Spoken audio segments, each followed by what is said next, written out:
Hello student, आज class 10th का पहला चैप्टर केमिस्ट्री का chemical reaction and equation start करेंगे हम लोग। तो चैप्टर का नाम है chemical reaction and equation, class 10th chemistry के पार्ट का पहला chapter. Chemical reaction and equation पढ़ने से पहले आपको दो तरह की चीजें जाननी पड़ेंगी या दो तरह के चेंज के बारे में जानना पड़ेगा। एक होता है फिजिकल चेंज और एक होता है केमिकल चेंज। अगर यहां पे मैं लिखूं फिजिकल चेंज, फिजिकल चेंजेस या चेंज, और दूसरा है केमिकल चेंज, तो सब लोग 9th पढ़ के 10th में आए हो तो 9th में ये बहुत अच्छे तरीके से बताया जाता है फिजिकल और केमिकल चेंज होता क्या है। बट इस चैप्टर को स्टार्ट करने से पहले भी बताना पड़ेगा कि फिजिकल चेंज और केमिकल चेंज क्या होता है, क्योंकि ये जानना बहुत जरूरी है आपके लिए। तो देखिए, फिजिकल चेंज कहने का मतलब ये होता है जिसमें सिर्फ और सिर्फ फेज चेंज हो, कोई नया सामान न बने, और जो बन भी रहा हो उसको दोबारा वापस हम वही पुराना वाला सामान पा सकें। ये एक तरह का परमानेंट चेंज नहीं होता है, ये एक तरह का रिवर्सिबल चेंज होता है। बहुत ढेर सारी बातें मैं यहाँ पे बोल दिया हूं, फिर से सुनिए ध्यान से। फिजिकल चेंज वो चेंज होता है जिसमें सिर्फ और सिर्फ फेज चेंज हो, मतलब उसका शेप और साइज चेंज हो, और जो शेप और साइज चेंज हो रहा हो उस चेंज वाले से हम original product by physical method, मतलब आसानी से क्या कर सकते हैं, पा सकते हैं। ये परमानेंट चेंज नहीं होता है कि कुछ चेंज हुआ और उससे हम दोबारा अपना ओरिजिनल सामान नहीं पा पा रहे। ठीक है, जैसे, और इसमें एक चीज और, फिजिकल चेंज में फॉर्मूला नहीं चेंज होता है। जैसे एग्जांपल अगर मैं कुछ लें आइस का, आइस मान लीजिए चेंज हुआ है किसमें, वाटर में। आइस का फॉर्मूला भी होता है H2O और वाटर का फॉर्मूला भी क्या होता है, H2O। सिर्फ और सिर्फ इसके शेप और साइज में चेंज हुआ है, कोई फॉर्मूला चेंज नहीं हुआ है, हमको कोई नया सामान नहीं मिला है। यहां भी आइस पानी ही था और यहां भी वाटर जो है वो क्या है, पानी ही है। तो जहां पे कोई नया सामान न मिले, ऐसे चेंज को क्या बोलते हैं, फिजिकल चेंज। जैसे अगर ब्रेकिंग ऑफ ग्लास, मेरे पास कोई ग्लास हो बड़ा सा और उसको पटक के ही हम तोड़ दें, तो जो पटक के तोड़ेंगे तो वो क्या प्लास्टिक बन जाएगा? नहीं ना, अभी भी वो क्या होगा, ग्लास ही है, वो ग्लास का टुकड़ा ही है, कोई नया सामान नहीं बना है। इसी तरीके से अगर कागज लें और उसको फाड़ दें और गिरा दें यहीं पे, तो जो गिरा है क्या वो शीशा है? नहीं, वो अभी भी कागज का टुकड़ा ही है। स्टार्टिंग में भी मेरे पास एक बड़ा सा पेज था, वो भी कागज था, जो तोड़ फोड़ के उसको गिराए हैं फाड़ के, वो भी क्या है, कागज ही है, कोई नया सामान नहीं मिल रहा है। एक और एग्जांपल है ग्लोइंग ऑफ इलेक्ट्रिक बल्ब। घर में सब लोग बल्ब जलाते हो, बल्ब का स्विच ऑन किए और बल्ब जल जाता है, उसके फिलामेंट में इलेक्ट्रिसिटी पास हुई, हीट एनर्जी पास हुई, जो भी पास हुआ, और फिलामेंट चमकने लगा। स्विच ऑफ किए, फिलामेंट अभी भी वही है। फिलामेंट ऐसा नहीं कि जब स्विच ऑन किए तो सन बन गया, मून बन गया, वो फिलामेंट था, ग्लो किया, स्विच ऑफ किए, अभी भी वो क्या है, फिलामेंट ही है। तो जिस चीज में सिर्फ और सिर्फ उसका फेज चेंज हो, उसका साइज चेंज हो, बट हमको कोई नया सामान ना मिले या कुछ नया चीज ना मिले, उसको क्या बोलते हैं, फिजिकल चेंज। ठीक है, पानी को बर्फ जमाए, अभी भी वो H2O ही है, H2O को पिघला दिए, मतलब बर्फ को पिघला दिए, अभी वो क्या है, H2O ही है। H2O को एवोपोरेट कर दिए, अभी भी वो H2O ही है। H2O को कंडेंस कर दिए, अभी भी क्या है, H2O ही है। तो आप समझ गए हमें फिजिकल चेंज होता क्या है। अब बात करते हैं केमिकल चेंज का। केमिकल चेंज में हमेशा न्यू सब्सटेंस बनेगा, ये एक तरह का परमानेंट चेंज होता है, हम इसको किसी फिजिकल मेथड से वापस नहीं पा सकते हैं। ये एक इरिवर्सिबल प्रोसेस होता है, एक ही तरफ बस बढ़ रहा है। जैसे हम लोग अपने आप को ही ले लें, बचपन से हम लोग की जो ग्रोथ है वो बढ़ रही है, उसको वापस नहीं ला सकते हम लोग। ये सिर्फ ऊपर जा रहा है, बढ़ रहे हैं, हमारी एज धीरे धीरे बढ़ रही है, बुढ़ापे की ओर हम लोग जा रहे हैं। अब वो बचपन की ओर हम नहीं जा पाए, ये एक इरिवर्सिबल प्रोसेस है, रिवर्सिबल प्रोसेस नहीं है। और केमिकल चेंज में न्यू सब्सटेंस बनेगा, फॉर्मूला क्या होता है, चेंज भी हो जाता है। कई तरीके के एग्जांपल है केमिकल चेंज में, जैसे दूध से दही का बनना, मिल्क से जब कर्ड बन जाता है तो कर्ड से हम फिर दूध नहीं पा सकते। ये एक परमानेंट प्रोसेस है, एक बार दूध से दही बना, अब दही से वापस दूध हमको नहीं मिल सकता है। तो ऐसे प्रोसेस को क्या बोलते हैं, केमिकल चेंज होता है। जैसे फलों का सड़ जाना, फल लाए आम, अमरूद, लीची या जो भी केला, अब वो सड़ गया, अब वो फिर से सही नहीं हो सकता, वो एक केमिकल प्रोसेस को बैक्टीरिया खराब कर दिया, अब वो सही नहीं होगा। इसी तरीके से बर्निंग ऑफ पेपर, कोई कागज लिए और उसको हम जला दिए, अब जो जला है वो कागज नहीं है, अब उस राख से हम उस कागज को नहीं पा पाएंगे। तो ये इस तरह का क्या है, एक केमिकल चेंज है। तो अब आप समझ गए होंगे फिजिकल चेंज क्या होता है और केमिकल चेंज क्या होता है। तो इस चैप्टर में जो नाम है केमिकल रिएक्शन एंड इक्वेशन, हमको सिर्फ और सिर्फ केमिकल चेंजेस को ही देखना है, जिसमें फॉर्मूलाज चेंज हो जा रहे हों। ऐसे ही चेंजेस को हमको क्या करना है, देखना है, या ऐसे ही चेंजेस से हमको डील करना है। हमको फिजिकल चेंज से कोई मतलब नहीं है, सिर्फ और सिर्फ किस तरीके से चेंज का मतलब, किस चेंजेस से मतलब है, केमिकल चेंज से मतलब है। तो फिजिकल चेंज और केमिकल चेंज आप अच्छे तरीके से समझ चुके हैं, और अब आगे बढ़ते हैं। तो अब आते हैं चैप्टर पे कि chemical reaction and equation chapter का नाम था, तो केमिकल रिएक्शन होता क्या है। तो यहाँ पे कुछ चीजें लिखी हुई हैं, एक एक चीज डिस्कस करते हैं। लिखा है कि chemical reaction it is a process in which one or more substance react to form one or more different substance with new properties. कह रहा है केमिकल रिएक्शन उसको बोलते हैं जब दो या दो से ज्यादा लोग या दो से ज्यादा सब्सटेंस आपस में मिलते हैं और एक या एक से ज्यादा प्रोडक्ट देते हैं विथ प्रॉपर्टीज जो होनी चाहिए वो नहीं होनी चाहिए। ऐसे प्रक्रिया को क्या बोलते हैं, केमिकल रिएक्शन। दो चीज लिए, मिलाए, एक या एक से ज्यादा चीज बना, जो बना उसकी जो प्रॉपर्टी होनी चाहिए वो पहले वाले से क्या होनी चाहिए, नई होनी चाहिए या चेंज होनी चाहिए। ऐसे प्रॉपर्टी को क्या बोलते हैं, या ऐसी चीज को क्या बोलते हैं, केमिकल रिएक्शन बोलते हैं। अब एक एग्जांपल है, A प्लस B मिलकर बना C, formation of new substance. अगर ये नया सब्सटेंस जो बना है वो इन दोनों की केमिकल प्रॉपर्टी से अलग है, तो ऐसा चीज क्या है, केमिकल रिएक्शन है। अब दिमाग में बहुत ढेर सारे क्वेश्चन आते हैं, मेरे आए, जिसमें से 3 क्वेश्चन में लिखा हुआ हूं कि मैं जो दो सब्सटेंस ऐड कर रहा उससे मिलता जुलता ही न्यू सब्सटेंस क्या मिलेगा, मतलब जो दो चीज हम जोड़ रहे हैं क्या उससे मिलता जुलता ही नया सब प्रोडक्ट मिलेगा। दूसरा है, मैं जो दो सब्सटेंस ऐड कर रहा हूं तो जो न्यू सब्सटेंस मिलेगा क्या वो दोनों से एकदम अलग होगा, मतलब अगर हम दो चीज मिला रहे हैं और कुछ नया बन रहा है तो क्या वो इन दोनों से एकदम अलग रहेगा या एकदम अलग बन रहा होगा।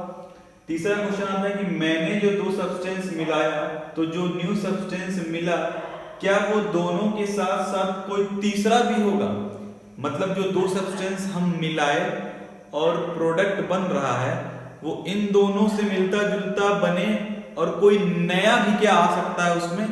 तो 3 तरह के यहाँ पे क्वेश्चन हैं।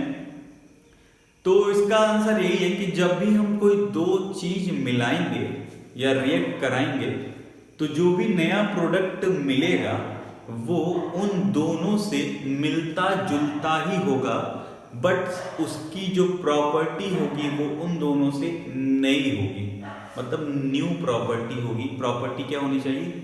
चेंज होनी चाहिए।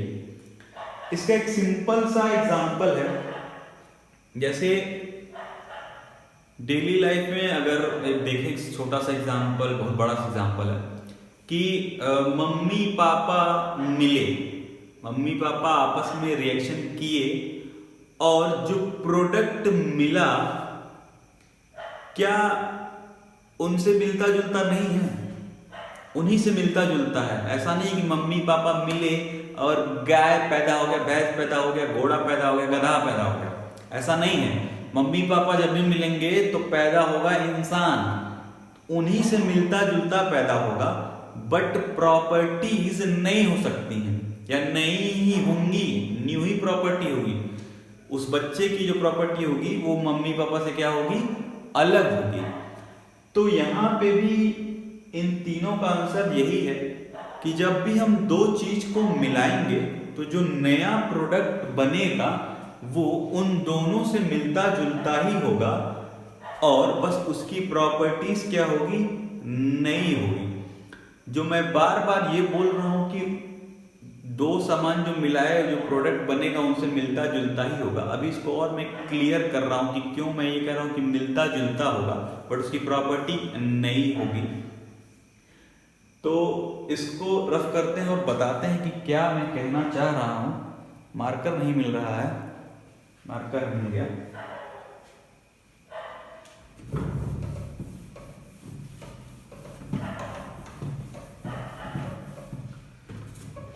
तो जैसे हम ये कह रहे हैं कि अगर कार्बन और प्लस ऑक्सीजन मिलता है तो बनता है CO2। क्लियर है? अब ये दो लोग आपस में मिले और एक नया प्रोडक्ट बनाए जिसकी प्रॉपर्टी इन दोनों से क्या है? अलग है। इन दोनों से इसकी प्रॉपर्टी क्या है? अलग है। अब मिलता जुलता कहने का मतलब कि यहां पे अगर कार्बन है तो इस साइड भी कहीं ना कहीं कार्बन होगा, इस साइड अगर ऑक्सीजन है तो उस साइड भी कहीं ना कहीं ऑक्सीजन होगा और कोई नया चीज नहीं आ सकता है। जो दो चीज आप मिलाए हैं उनके अलावा इस साइड कोई नया आइटम या नया सब्सटेंस या नया मॉलिक्यूल या नया एटम आएगा नहीं। आप जो दो लोग मिले हैं उन्हीं का मिलता जुलता प्रोडक्ट आने वाला है।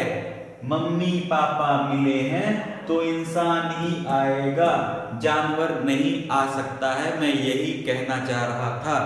उसकी प्रॉपर्टी अलग होगी बट वो मिलता जुलता ही होगा। ये जो दो लोग मिले हैं वही दो लोग यहाँ पे भी इधर उधर कहीं ना कहीं होंगे, जरूर होंगे। नहीं है तो गलत होगा। वही लोग होंगे, बस उसकी जो है प्रॉपर्टी, जो नया लोग बन रहे हैं उनकी प्रॉपर्टीज क्या हो सकती है? अलग हो सकती है। तो आप जब भी जो दो चीज या तीन चीज या 100 चीज मिलाएंगे उन्हीं से मिलता जुलता प्रोडक्ट बनेगा, बस उसकी प्रॉपर्टीज क्या होगी? नहीं हो सकती है। जैसे एक और एग्जांपल है कि H2 प्लस O2 देता है हमको H2O। केमिकल रिएक्शन, एक रिएक्शन है, बैलेंस नहीं है क्योंकि इसी चैप्टर में आपको बैलेंस पढ़ना है और आप जब पढ़े ही नहीं है तो कैसे मैं बैलेंस करके लिख दूं? ठीक है। तो H2 plus O2 gives that H2O। अच्छा, ऑक्सीजन का क्या काम होता है? ऑक्सीजन का काम है कि मतलब जहां ऑक्सीजन है वहां पे आग लग सकती है। ऑक्सीजन जहां है वहां आग लग सकती है। यहां इसका काम है आग को जलाने का। लेकिन जब से ही ये एरो के इस साइड आया, एक प्रोडक्ट बना, इसके साथ कुछ नया बना, अब इसकी प्रॉपर्टी चेंज हो गई है। अब ये जो पानी बना है वो आग को बुझाने में काम आता है, ना कि आग को जलाने में। ऐसा नहीं आग जल रहा है बाल्टी पर पानी डाल दिया और जलने लगेगा। पहले जो ऑक्सीजन था वही आग को जलाया, लेकिन जब वो हाइड्रोजन के साथ मिल गया तो अब वही आग को क्या कर रहा है, बुझा रहा है। तो जो दो लोग मिलेंगे उसी से मिलता जुलता प्रोडक्ट बनेगा। हाइड्रोजन ही ऑक्सीजन मिला के कुछ ना कुछ बनाएंगे, बट उसकी प्रॉपर्टी क्या होगी, नई होगी। यही होता है केमिकल रिएक्शन। दो या उससे ज्यादा लोग मिले, एक या एक से ज्यादा प्रोडक्ट बनाए, बट वो जो प्रोडक्ट बनेगा उसकी प्रॉपर्टी क्या होनी चाहिए, नई होनी चाहिए, न्यू होनी चाहिए। पुरानी वाली से मिलता जुलता प्रॉपर्टी नहीं होना चाहिए। ऐसे प्रोसेस को ही बोलते हैं केमिकल रिएक्शन। अब हम पहले ही बता चुके हैं कि हमको केमिकल चेंज के बारे में पढ़ना है। मतलब केमिकल चेंज तो प्रॉपर्टी चेंज तो होनी ही होनी थी। एक चीज और यहाँ पे एक क्वेश्चन दिमाग में आता है जो आ नहीं रहा है मेरा इस समय, मेरे दिमाग में ही नहीं आ रहा है वो क्वेश्चन। तो हो गया केमिकल रिएक्शन क्या होता है, क्लियर हो गया, इट इज ए प्रोसेस। हाँ, आ गया दिमाग में। ये था कि जरूरी नहीं है कि दो लोग मिलेंगे और कुछ नया बनाएंगे तो ही केमिकल रिएक्शन है। कभी कभी ऐसा भी होता है कि कोई अकेला ही दो या दो से ज्यादा पार्ट में जब टूट जाता है तो उसको भी क्या बोलते हैं, केमिकल रिएक्शन ही बोलते हैं। वो एक अलग टाइप का केमिकल रिएक्शन होता है। वो टाइप ऑफ केमिकल रिएक्शन में हम लोग क्या करेंगे, पढ़ेंगे। ठीक है, तो यहां तक क्लियर है केमिकल रिएक्शन क्या होता है। अब हम लोग को पढ़ना है कैरेक्टरिस्टिक ऑफ केमिकल रिएक्शन। लेकिन उससे पहले कुछ चीजें आपको और जाननी पड़ेंगी। तो एक एग्जांपल अभी लिखा हुआ था कि H2 + O2 gives that H2O। ठीक है, अब जो चीजें, मतलब जो सामान बनाने से पहले या कोई भी चीज बनाने से पहले हम जो सामान लेते हैं, जैसे अगर बनाना है आपको रोटी तो आप उससे पहले आटा और पानी लेंगे। रोटी बनाने के लिए आटा और पानी लेंगे। तो जो भी आप प्रोडक्ट रोटी बनाना चाह रहे थे उससे पहले जो आप सामान लेंगे उसको बनाने के लिए, उसको बोलते हैं रिएक्टेंट। क्या बोलते हैं, रिएक्टेंट। मतलब रोटी बनाने के लिए आटा और पानी जो आप पहले लिए उसको क्या बोलते हैं, रिएक्टेंट। अगर आपको खीर बनाना है तो उससे पहले दूध, चावल, किशमिश, बादाम, काजू, ये जितना भी सामान आप लेंगे वो आपके लिए क्या है, रिएक्टेंट। और जब खीर बन जाएगा तो उसको क्या बोलते हैं, प्रोडक्ट। तो कोई भी चीज जब आप ले रहे हैं उसका रिएक्शन करा रहे हैं तो उसको क्या बोलते हैं, रिएक्टेंट। जो प्रोडक्ट बन गया उसको क्या बोलते हैं, प्रोडक्ट। या जो नया सामान बन गया उसको क्या बोलते हैं, प्रोडक्ट। ठीक है, तो reactant are the substance which is present at the beginning of a chemical reaction. Chemical reaction करने से या कराने से पहले जो सामान मेरे पास है उसी को बोलते हैं रिएक्टेंट। और केमिकल रिएक्शन कराते समय जो रिएक्टेंट होता है वो धीरे धीरे खत्म होता है और प्रोडक्ट धीरे धीरे बनता है। जैसे 1 किलो आटा में अब आधा किलो पानी लेके उसको बढ़िया से बना दिए। अब रोटी जब बना रहे हैं तो अभी प्रोडक्ट जीरो था, उधर कुछ नहीं था, रोटी था ही नहीं, सिर्फ आटा और पानी था। अब धीरे धीरे जो आपका रिएक्टेंट है वो कन्वर्ट हो रहा है प्रोडक्ट में। 1 रोटी, 2 रोटी, 3 रोटी, 4 रोटी, 5 रोटी, 6 रोटी, 7, 8, 9, 10 रोटी बढ़ रहा है और आटा धीरे धीरे क्या हो रहा है, घट रहा है। तो रिएक्टेंट जो होता है वो केमिकल रिएक्शन में पहले से मौजूद होता है, केमिकल रिएक्शन कराने से पहले से रहता है। और जैसे ही रिएक्शन स्टार्ट होता है रिएक्टेंट जो होता है वो घटता है और प्रोडक्ट धीरे धीरे क्या होता है, बढ़ता है। प्रोडक्ट क्या होता है, वही जो नया सामान बन रहा है उसको हम क्या बोलते हैं, product. Product are the species form from the chemical reaction. मतलब केमिकल रिएक्शन कराने से जो नया सामान बन रहा है उसको क्या बोलते हैं, प्रोडक्ट बनते हैं। जैसे हमको पानी बनाना था तो पानी बनाने के लिए हमको हाइड्रोजन और ऑक्सीजन चाहिए था। गए मार्केट से हाइड्रोजन ऑक्सीजन खरीद के आए, वो मेरे लिए क्या हो गया, रिएक्टेंट। घर में बैठ के उसका रिएक्शन कराए और पानी बनाए, अब वो मेरे लिए क्या है, प्रोडक्ट है। क्या है, प्रोडक्ट है। ऐसे बहुत ढेर सारे एग्जाम्पल हैं, घर में दिन भर रिएक्टेंट और प्रोडक्ट आता जाता रहता है। तो अब पढ़ेंगे कैरेक्टरिस्टिक ऑफ केमिकल रिएक्शन, मतलब कैसे हम पहचानेंगे कि कहीं केमिकल रिएक्शन हो रहा है कि नहीं हो रहा है। उसके कुछ कैरेक्टरिस्टिक हैं, 4 या 5 कैरेक्टरिस्टिक हैं जो आपको पढ़ना है, जानना जरूरी है। उन्हीं की हेल्प से आप बता पाएंगे कि हाँ यहाँ पे केमिकल रिएक्शन हुआ है कि यहाँ पे केमिकल रिएक्शन नहीं हुआ है। तो ये समझ गए होंगे कि रिएक्टेंट क्या होता है, प्रोडक्ट क्या होता है। तो ये 5 कैरेक्टरिस्टिक हैं जो बताएंगे कि केमिकल रिएक्शन हो रहा है कि नहीं हो रहा है। इनकी हेल्प से आप बता पाएंगे कि हाँ केमिकल रिएक्शन यहाँ पे हुआ है, यहाँ पे केमिकल रिएक्शन नहीं हुआ है। अब 5 कैरेक्टरिस्टिक हैं, तो ये नहीं कि ये पांचों किसी रिएक्शन में हो रहा है तो ही केमिकल रिएक्शन हो रहा है। इनमें से एक भी कहीं पे हो रहा है तो आप कह सकते हैं कि हाँ वहां केमिकल रिएक्शन हुआ है। हाँ आप 99% कह सकते हैं कि हाँ वो केमिकल रिएक्शन वहां पे हुआ है, आप 100% भी कह सकते हैं कि केमिकल रिएक्शन हुआ है। जैसे पहला है कि इवोल्यूशन ऑफ गैस। कहीं पे भी अगर गैस निकल रहा है तो आप ये देख के बता सकते हैं कि हाँ वहां पे केमिकल रिएक्शन हुआ है। बट ये जरूरी नहीं कि आपको वो गैस दिखाई दे। आपको अगर गैस वो आप स्मेल कर रहे हैं कि हाँ ऐसे बाहर से घूम के आए, रूम में घुसे और रूम में आपको जलने वाली स्मेल आ रही है, बट आपको दिख नहीं रहा है कि कहाँ क्या जल रहा है। कभी कभी तार और अंदर जलता है तो किया जाता है जिससे पता चलता है हाँ कहीं तार जल रहा है, उसके बाद खोज लिया जाता है या कहीं धुआं दिख जाता है। तो उस स्मेल से भी आप जान जाते हैं कि कहीं पे केमिकल रिएक्शन हुआ है। अगर धुआं दिख गया तब तो पक्का है केमिकल रिएक्शन हुआ है, नहीं दिख रहा है तो आप सूंघ के बता सकते हैं कि हाँ केमिकल रिएक्शन हो रहा है।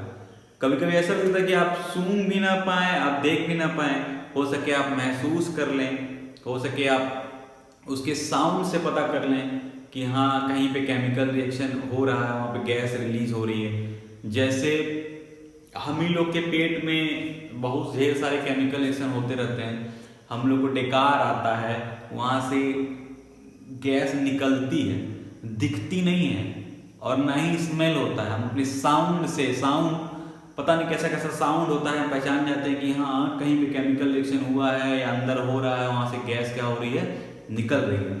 तो सिंपल है, अगर कहीं भी इवोल्यूशन ऑफ गैस हो रहा है मतलब गैस कहीं से भी निकल रही है तो आप कह सकते हैं कि हाँ वहाँ पे केमिकल रिएक्शन हुआ है। एक सिंपल सा एग्जांपल है, रिएक्शन अभी आपको लिखने नहीं आता है क्योंकि अभी केमिकल इक्वेशन आप सीखेंगे इसके बाद, बट नॉर्मली देखिए कि Zn+H2SO4 जब बनता है, जब रिएक्शन होता है तो Zn+SO4 और H2 गैस निकलती है। ये जो सिंबल बता रहा है कि हाइड्रोजन जो है वो गैसियस फॉर्म में है। दूसरा है चेंज इन कलर। अगर कहीं पे कलर चेंज हो रहा है तो भी आप कह सकते हैं कि हाँ वहां पे केमिकल रिएक्शन हो रहा है। जैसे रस्टिंग ऑफ आयरन है, रस्ट का जो कलर होता है ब्राउन होता है, बट जो लोहे का कलर होता है वो ब्लैक ग्रीस या ब्लैक ग्रीनिश होता है, ब्लैक ग्रीनिश होता है, वो अलग कलर का होता है और रस्ट का जो कलर होता है वो अलग होता है। मतलब कहीं पे कलर चेंज हो रहा है तो भी आप बता सकते हैं हाँ कि वहां पे केमिकल चेंज हुआ है।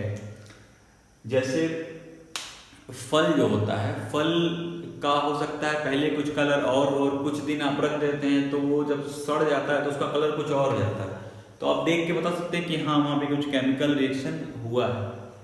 तीसरा है चेंज इन स्टेट। अगर उसके स्टेट में चेंज हो रहा है, जैसे आप कैंडल जलाएंगे, वैक्स जल रहा है तो उसके स्टेट में चेंज हो रहा है, वो सॉलिड से लिक्विड हो रहा है, फिर लिक्विड से गैस हो रहा है, तो ऐसे बता सकते हैं आप कि हाँ वहां पे भी केमिकल रिएक्शन हुआ है। या बर्निंग ऑफ पेट्रोल। पेट्रोल एक लिक्विड है, जब वो जलता है तो वाटर वेपर और कार्बन डाइऑक्साइड देता है, जो दोनों क्या है, गैस है। मतलब लिक्विड स्टेट से गैसियस स्टेट में कोई चीज चेंज हो रहा है तो भी आप कह सकते हैं कि हाँ यहाँ पे केमिकल रिएक्शन परफॉर्म हो रहा है। फोर्थ है change in temperature. Temperature change दो तरीके से हो सकता है, एक है एक्सोथर्मिक और एक है एंडोथर्मिक। एक्सोथर्मिक रिएक्शन या एक्सोथर्मिक का मतलब वो होता है जहां पे हीट रिलीज होती है, जहां पे हीट हमको मिलती है कहीं से। जैसे कार्बन है, कोयला है, उसको एक बार आप थोड़ी सी हीट एनर्जी दे दीजिए, उसके बाद वो घंटों घंटों तक आपको हीट एनर्जी देता है। तो वहां भी क्या हो रहा है, केमिकल रिएक्शन हो रहा है। C+O2, कार्बन को जब जलाया गया ऑक्सीजन के प्रेजेंस में तो मिला CO2 plus heat, carbon dioxide gas में निकल रही है। आप गैस देख कर बता देंगे हाँ केमिकल रिएक्शन हो रहा है, और हीट देख के बता देंगे कि हाँ हीट गर्म मिले तो केमिकल रिएक्शन हो रहा है। एक होता है एंडोथर्मिक रिएक्शन। एंडोथर्मिक रिएक्शन में हीट उस चीज को कराने के लिए देनी पड़ती है। जैसे प्लांट जो हैं, जो ट्री हैं, जो भी हरी हरी पत्तियां हैं, उनको खाना बनाने के लिए सनलाइट एनर्जी जो होती है, उससे सनलाइट एनर्जी लेते हैं, मतलब वो हीट एनर्जी लेते हैं खुद। और हम लोग भी, इंसान भी जब खाना बनाते हैं तो हीट एनर्जी लेते हैं, हीट एनर्जी देते नहीं है किसी को, दूसरे का हीट एनर्जी लेके उस खाने को क्या करते हैं, पकाते हैं। तो जो चेंज इन टेम्परेचर होता है वो दो तरीके से होता है, कहीं पे टेम्परेचर राइज कर रहा हो तो कहीं पे टेम्परेचर फॉल कर रहा हो, ठीक है। तो लास्ट है फॉर्मेशन ऑफ प्रेसिपिटेट। प्रेसिपिटेट का मतलब ये होता है कि वो इनसॉल्युबल सब्सटेंस होता है जो फिर पानी या किसी भी सॉल्यूशन में घुलता नहीं है, वो अलग पड़ा रहता है। बहुत सा प्रेसिपिटेट आप देखते हैं, जैसे पनीर जब बनता है तो दूध से पनीर जब बनता है तो पनीर अलग हो जाता है वो सॉलिड फॉर्म में, और दूध जो होता है जो अलग हो जाता है, तो वो एक प्रेसिपिटेट है। उस पनीर को फिर आप मिलाएंगे दूध में तो मिलेगा नहीं, वो प्रेसिपिटेट हो गया है। इसी तरीके से और भी चीजें हैं। तो इसमें एक सिंपल सा रिएक्शन है कि NaCl plus AgNO3 gives that NaNO3 AgCl solid, यही वो प्रेसिपिटेट है, ठीक है। तो ये 5 तरीका था बताने का कि कहीं पे केमिकल रिएक्शन हो रहा है या नहीं हो रहा है। तो आज के लेक्चर के लिए बस इतना ही, कैरेक्टरिस्टिक ऑफ केमिकल रिएक्शन पे ही खत्म करते हैं। आपको सारी चीजें समझ में आई होंगी, नहीं समझ में आ रही हैं तो प्लीज कमेंट बॉक्स में बताइएगा, समझ में आ रही हैं तो भी बताइएगा। नेक्स्ट लेक्चर में आगे कंटिन्यू करेंगे कि केमिकल इक्वेशन क्या होता है। तब तक के लिए बाय बाय।